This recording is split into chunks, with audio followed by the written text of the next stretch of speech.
സമയം ഒരു 1:30 പുലർച്ചെയാണ്. ഇപ്പം നമ്മളിരിക്കുന്നത് ദുബായ് എയർപോർട്ടിലാണ് നാട്ടിലേക്ക് പോകാൻ വേണ്ടിയിട്ട്. പക്ഷേ ഞാനിപ്പോൾ ഈ വോയിസ് ഓവർ ചെയ്യുന്നത് നാട്ടിലെത്തിയിട്ടാണ്. ഇപ്പം ഞാനൊരു 1 വീക്കൊക്കെ ആയി. അപ്പോഴാണ് ഞാൻ ഈ വീഡിയോ എടുത്ത് വെച്ചത് ഓർമ്മയുണ്ടായത്. അങ്ങനെ നമ്മൾ 4:30 ഫ്ലൈറ്റ്. അപ്പം അഗിയുടെ ഫ്രണ്ട് കുറച്ച് നേരത്തെ നമ്മളെ കൊണ്ടാക്കി. മൂപ്പർക്ക് പോയിട്ട് കിടന്നുറങ്ങണമല്ലോ.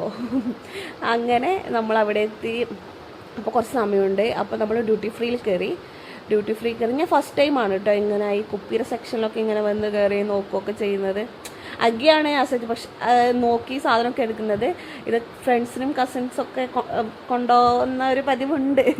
അങ്ങനെ ആളതിങ്ങനെയൊക്കെ നോക്കി. അപ്പം ഞാനിങ്ങനെ ഇതിൻ്റെ റേറ്റൊക്കെ നോക്കും. നല്ല റേറ്റാണ്, ബട്ട് അടിപൊളി സാധനമാണെന്നാണ് അഗി പറയുന്നത്. അങ്ങനെ നമ്മൾ പിന്നെ ഫ്രണ്ട്സിനും കസിൻസിനും ഒക്കെ വേണ്ട സാധനങ്ങളൊക്കെ ഇങ്ങനെ പർച്ചേസ് ചെയ്ത് പിന്നെ നേരെ ആദ്യം നമ്മൾ സീറ്റ് വെയിറ്റിങ്ങിൻ്റെ അവിടെ വന്നിട്ടിരുന്നു.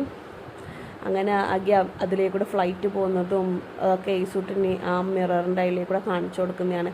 അവൻ ഭയങ്കര അലമ്പായിരുന്നു.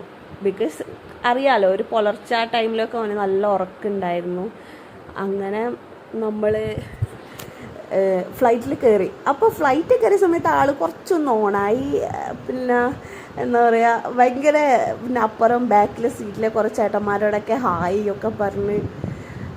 ഇപ്പോൾ അതുകൊണ്ട് ആ വരുന്ന ബസ്സിൽ നമ്മൾ ഫസ്റ്റ് ബസ്സിൽ ഇവിടെ എത്തിയായിരുന്നു. സെക്കൻഡ് ബസ് ഫുള്ളായിരുന്നു ഫ്ലൈറ്റ്. സ്വതവേ ഞാൻ വിചാരിച്ചു ഇങ്ങനെ വെക്കേഷൻ ടൈമൊന്നും അല്ലല്ലോ, അപ്പം പിന്നെ അങ്ങനെ ആളൊന്നും ഉണ്ടാവില്ല എന്നൊക്കെ വിചാരിച്ചായിരുന്നു. പക്ഷേ ഫുള്ളായിരുന്നു ഫ്ലൈറ്റ്. ഈ വ്യൂ ഉണ്ടല്ലോ ഭയങ്കര ഭംഗിയായിരുന്നു. ഫുൾ ലൈറ്റ്സും ദുബായ് ഫുള്ള് കാണാം. ഒരു പ്രത്യേക രസമായിരുന്നു. എനിക്കങ്ങനെ വിൻഡോ സീറ്റ് വേണം തന്നെ. അങ്ങനെ ഞാൻ അഗിനോട് പറഞ്ഞു വേണം വിൻഡോ സീറ്റിൽ വന്നിട്ട് ഇരുന്നോളൂ. എന്നോടിങ്ങനെ നിനക്കെന്ത് വിൻഡോ സീറ്റിൽ ഇരുന്നൂടെ എന്നൊക്കെയൊക്കെ ഡയലോഗ് ഇട്ടായിരുന്നു. അപ്പം ഞാൻ പറഞ്ഞു വേണമെങ്കിൽ ഇരുന്നോ. പക്ഷേ അത് അടിപൊളി വ്യൂ ആയിരുന്നു. പക്ഷേ യേസു വേഗം ഉറങ്ങി. അവനെക്കൊണ്ട് വലിയ ബുദ്ധിമുട്ടൊന്നും എനിക്ക് ഉണ്ടായിരുന്നില്ല. അവൻ നന്നായിട്ട് ഉറങ്ങിയിട്ടുണ്ടായിരുന്നു. പിന്നെ നമ്മൾ പകുതി അങ്ങോട്ട് എത്തുമ്പോഴത്തേക്ക് സൺസെറ്റ് ആ ഒരു സെക്ഷൻ എന്നൊക്കെയാണ് പറയുന്നത്. സൺസെറ്റ് ഞാൻ വോയിസ് ഓവർ കുറച്ച് നാൾ ചെയ്യാത്തതുകൊണ്ട് എനിക്ക് ചെറിയൊരു എന്തോ ബുദ്ധിമുട്ട് പോലെ, അറിയില്ല, എവിടെയോ എന്തോ ഒരു ലാഗ് വരുന്നത് പോലെ, എന്താ പറയേണ്ടത് എന്നുള്ളൊരു ഇതെനിക്കുള്ളിൽ വരുന്നത്. അറിയില്ല, ചെറിയൊരു ടച്ച് വിട്ടത് കൊണ്ടായിരിക്കും. ഇപ്പം എന്തോ വീഡിയോ ഒന്നും എടുക്കാൻ ആദ്യ സമയത്ത് ഭയങ്കര ഇൻട്രസ്റ്റ് ആയിരുന്നു. ഇതിപ്പം നമ്മൾ നാട്ടിലെത്തി, സോറി അത് വിട്ടേക്ക്. ഇതിപ്പം നമ്മൾ നാട്ടിലെത്തുമ്പോൾ താഴത്തേക്ക് നോക്കുമ്പോൾ ഫുൾ വെള്ളം, പുഴ. പക്ഷേ എനിക്ക് ഏറ്റവും ഇഷ്ടപ്പെട്ടത് ഇതാണ് കേട്ടോ, പച്ചപ്പും ഈ പിന്നെ വെള്ളം ഇങ്ങനെ ഒഴുകി പോകുന്നതും. പേഴ്സണലി എനിക്കിഷ്ടപ്പെട്ടത് അതാണ്. അത് നല്ലൊരു ഭംഗിയായിരുന്നു.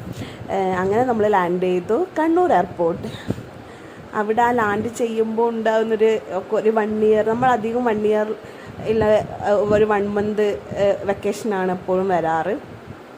അങ്ങനെ ഭയങ്കര ഹാപ്പിയായി. രാവിലെ ഒരു 10:30 ആ ടൈം ആകുമ്പോൾ എത്തീനി. പിന്നെ അഗിയുടെ ഫ്രണ്ട് പിക്ക് ചെയ്യാൻ വന്നിട്ടുണ്ടായിരുന്നു. അങ്ങനെ മൂപ്പര് പിക്ക് ചെയ്ത് നമ്മൾ വീട്ടിലോട്ടേക്ക്